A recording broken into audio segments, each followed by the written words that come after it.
nangyari?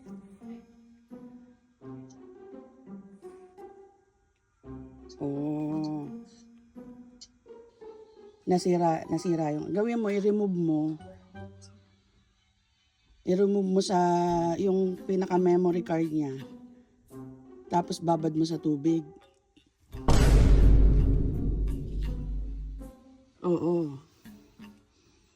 Tapos patuyuin mo, tapos i-blow dry mo lang. Okay na ulit 'yun.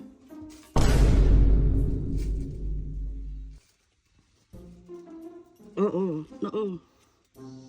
Oo, ginawa ko na dati, tanga. What are you talking about? Babad sa tubig, tapos ma-blow dry. Pwede yun yung, oo, 110. Pwede rin 220, wala naman tayo sa Pilipinas. Sa Pilipinas lang sa nangyayari yun.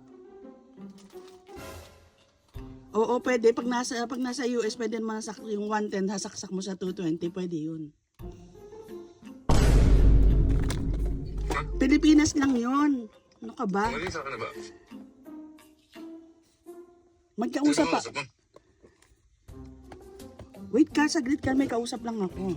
Oo, ganun nga. Isaksak mo sa 220 kasi Pilipinas lang nangyayari yun. Kasi nga iba yung kuryente sa Pilipinas. Saksak mo sa 220, pwede yun dito sa US. Hindi na. Oo. Tapos, ang gawin mo, yung bunutin mo yung buong ano ng computer mo. Tapos, ibabad mo lang sa tubig, malilinisan na yun. Sira. Kupal.